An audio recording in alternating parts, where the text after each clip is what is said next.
They called it a joke, a hobby. Some even said it was cute, her little idea.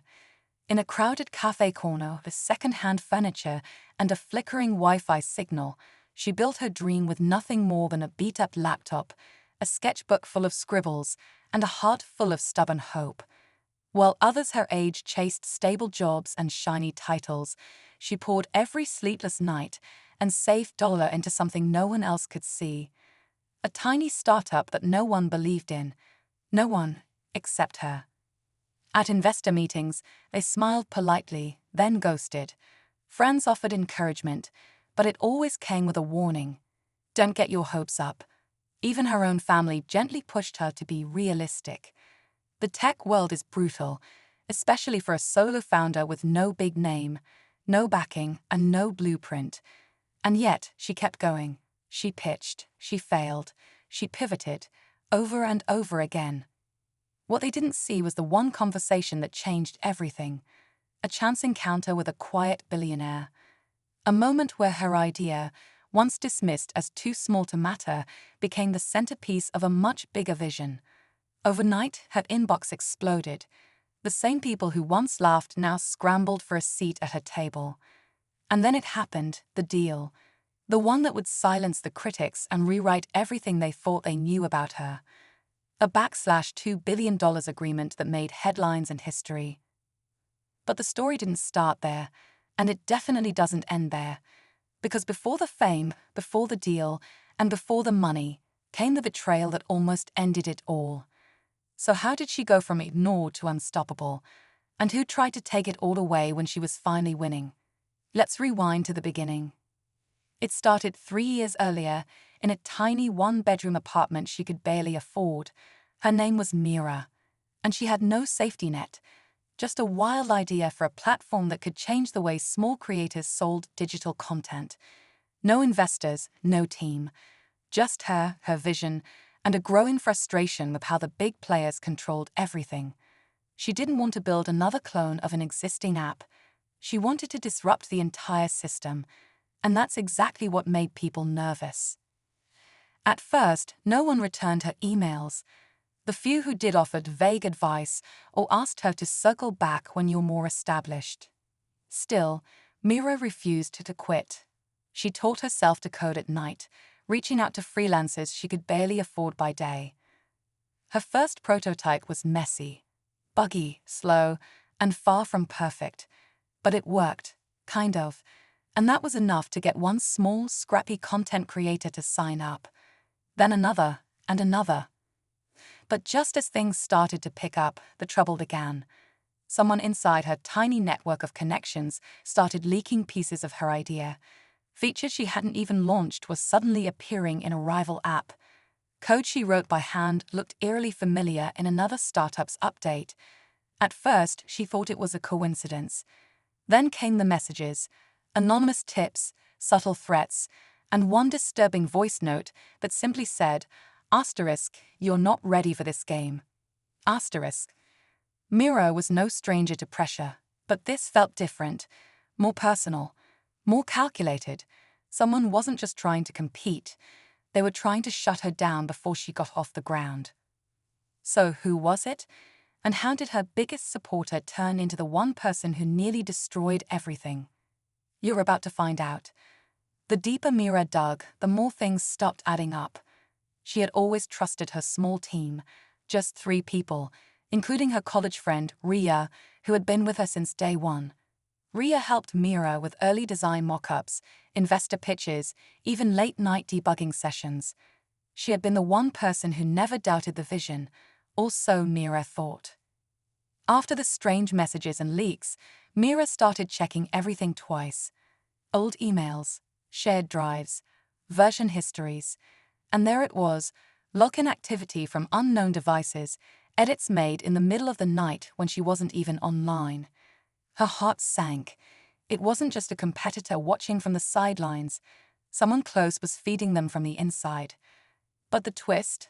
The rival app that had stolen her features, they had just raised $20 million in series of funding. And their lead investor, a man who once promised Mira mentorship, then ghosted her after a single pitch.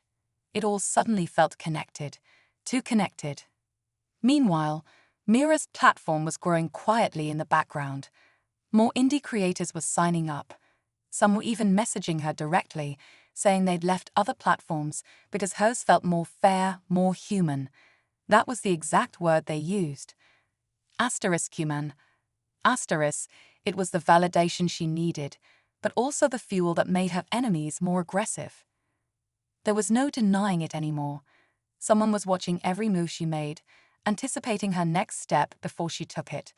And whoever it was, they had resources, money, influence, and a reason to keep Mira's startup from getting any bigger. Was it Ria? Was it the investor? Or someone else entirely, hiding behind the scenes?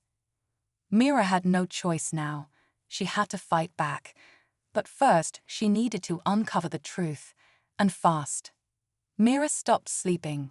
Every night, she sat at her desk, red-eyed and wired on coffee, digging through code and contracts, tracing every step of the betrayal. Her app was gaining serious momentum. Creators were praising its clean interface, transparent revenue model, and zero hidden fees. The kind of things her competitors quietly hated. Word of mouth was spreading fast. But with growth came pressure, and Mira knew she was running out of time. Then came the final straw. One morning, she woke up to find her app down, completely offline. Thousands of users locked out, data scrambled, support tickets flooding in. Someone had launched a targeted cyber attack. It was too precise, too well-timed to be random. Mira's servers were breached through a backdoor only someone on the inside would know about. This wasn't just sabotage, it was war. And just hours after the crash, her rival startup conveniently announced the launch of their newest features that looked almost identical to Mira's unreleased beta version. It felt like a public slap in the face. Her community was confused, and her credibility was on the line. Desperate, she confronted Ria. Their conversation started quiet, but the tension in the room was sharp enough to cut through. Mira laid out the facts, the suspicious logins, the stolen files, the timing. Ria's expression didn't change, just a long pause, then a soft, bitter reply. You think I did this to you? Mira couldn't answer, because deep down she didn't want it to be true, but she also couldn't ignore the signs anymore. She was cornered. Her app was damaged, her trust shattered, and every move she made felt like it was being watched. The truth was close, too close, but what Mira didn't know was just how dangerous the next move would be. The silence after Ria's reply hung in the air like smoke. Mira didn't press further, she couldn't. Her gut told her something was still off, but if it wasn't Ria, then who? That question kept echoing in her mind as she returned to her damaged dashboard and the angry flood of messages from creators who relied on her platform to pay rent, buy groceries, survive. Then, in the middle of the chaos, an anonymous email landed in her inbox. No subject line, just one sentence. Check, who incorporated the domain name 6 months before you launched. Mira's heart raced. She opened a WHOIS lookup, typed in the rival startup's domain, and froze. It was registered by someone she thought was long gone. Leo Park, her first mentor. The same man who had once promised her funding, taken detailed notes on her prototype, and vanished just before her first investor pitch. Back then, she'd chopped it up to industry flakiness. But now she wasn't so sure. Leo had access to everything. Her roadmap, growth strategy, even her original codebase. And if he'd been quietly backing the rival company from the start, the betrayal ran even deeper than she imagined. Worse, Mira discovered that Leo's name didn't appear on any official paperwork. Instead, he'd hidden behind shell companies and dummy co-founders. It was calculated, intentional. The same man who once told her, "You're sitting on something massive," had stolen it out from under her, and was now trying to destroy it before she got too big to stop. With the breach unresolved, trust inside her team broken, and now this new twist, Mira stood at a crossroads. fight publicly and risk everything, or play the game smarter than the ones trying to break her. But the game was far from over, and Leo, he wasn't done yet. Mira made her choice. No more waiting, no more playing defense. She gathered every shred of evidence, email threads, source code timestamps, internal chats, and the domain registration history. Then she did something bold. She leaked it, not to the press, but directly to her community. A raw, emotional video explaining everything: the sabotage, the betrayal, and the people who tried to erase her work. Her voice trembled, but her message was clear. Asterisk, this platform wasn't just hers anymore. It belonged to the creators who believed in it. Asterisk. The response was overwhelming. Thousands rallied behind her. Tech forums lit up. Industry blogs started connecting the dots. And just days later, Leah's involvement was publicly exposed. The rival startup's investors pulled out. Their app tanked overnight. Mira's crash wasn't the end. It became her launchpad. Then came the unexpected call. A global media company, one she'd admired for years, had seen the story. They weren't just impressed, they were interested. After weeks of negotiation, Mira signed a deal that would integrate her platform across multiple global markets with full creative control. Valuation, just over $2 billion. But just when it seemed like the storm had passed, the final twist arrived. A small envelope, no name on it, appeared at Mira's office. Inside was a single flash drive. No note, no branding. She plugged it in, half expecting malware. But what she found was something else entirely. Early concept videos, branding decks, even pitch rehearsals, all under her name, but presented months ago, by someone else. She stared at the screen in disbelief. It wasn't just Leo. There was someone else in the shadows. Someone even closer than she thought. And the game. It might have just begun all over again. Mira didn't sleep that night. She sat in silence, watching the old videos on the flash drive.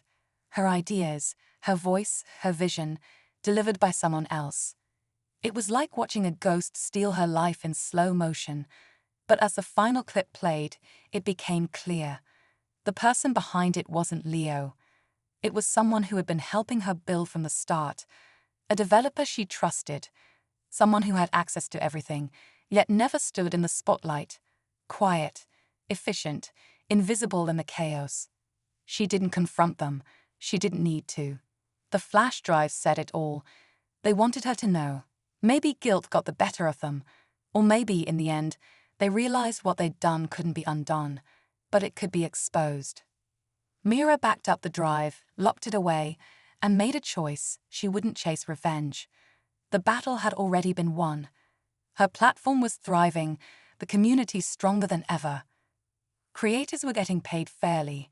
Their work was protected, and she was now a global figure in the tech world, not because of the money, but because she refused to give up when everything pushed her to. Looking back, Mira knew the startup world would never be fair. It would always be filled with fast talkers, silent thieves, and people waiting to claim credit for work they didn't do. But it would also be filled with dreamers like her. Builders, fighters, people who cared more about impact than applause. The $2 billion deal didn't define her. The struggle did.